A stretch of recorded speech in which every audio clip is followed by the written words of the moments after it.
Clarence stood still, restraining himself and calculating his next move. "Look," Chandler said, "the yellow tape there, you might have read it as you crossed it, the one that says 'Do not cross'? It's to keep the rubbernecks away from a crime scene that needs to remain undisturbed. So please, Mr. Abernathy—" "Hang on. Clarence Abernathy from the Tribune?"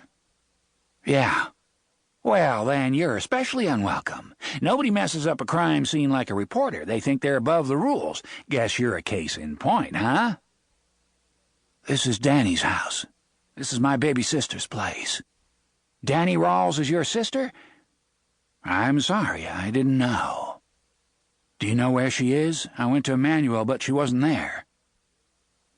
Ollie Chandler looked down at the dark pavement and sighed. "I'm sorry, Mr. Abernathy. Your sister's dead." Clarence dropped knees first to the sidewalk. Manuel, another officer in plain clothes, moved quickly toward him, but Ollie waved the man off. "I'm really sorry," Ollie said to Clarence. Clarence stood slowly and looked from the porch to Danny's bedroom. He gazed at the window with the duct tape on it, the one he was going to fix next week. There was barely a shard of glass left hanging from the edges. The Venetian blinds hung limply on the far side of the window frame. The whole front right side of the house looked like a piece of meat that had been tenderized. "Clarence!" The sobbing voice called to him from across the street. Clarence stepped over the yellow tape and embraced Hattie Burns, who ran past another frustrated officer.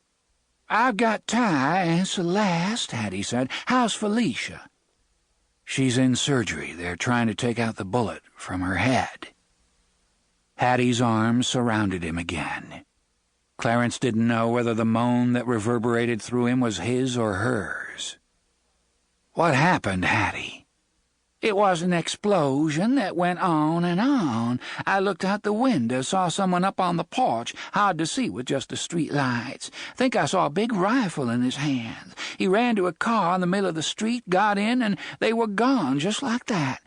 Why would they do this? What's wrong with those gangbangers?" Clarence looked across the street and saw Ty standing on Hattie's porch, numbly looking over the situation. He left Hattie and went toward Ty.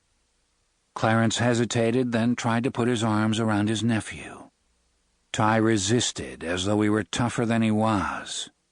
"Why'd they do this to my mama?" "I don't know, Ty, I don't know." They stood in awkward silence for a few minutes until Mrs. Burns joined them. "I'll take care of the children till we figure out what to do. Don't worry about 'em." "Thanks." Clarence crossed the street and went back up the stairs. He started to sit down, then something caught his eye. The shredding blinds that had been hanging so precariously had dropped out of sight. He could now see part of Danny's bedroom. He leaned to his right over the stair railing, trying to look in. Suddenly he went up the final stair and strode the 8 feet to her window. "Hold it, I don't think you're supposed to come past the stairs, are you?" Officer Ken sounded uncertain. Clarence stared directly into the room. Glass and wood chips and chaos permeated it. The brocade chair lay splintered. He saw Detective Chandler leaning over what appeared to be a mannequin lying on the floor. "Oh, God," Clarence said. It was Danny. Clarence buckled, falling to the porch, knocking aside 3 of the yellow evidence markers. "Take me, God, but not Danny and not Felicia. You can't have them. You can't." Officer Ken stood uncertainly over Clarence, then put his hand on his shoulder and led him back to the stairs. Clarence sat down, oblivious to the raindrops now pelting him. Another uniformed officer came to Clarence and escorted him to his car. "Got to get back to the hospital. Got to see Felicia. Got to call Geneva. Got to tell Daddy." How would he tell them? What would he say?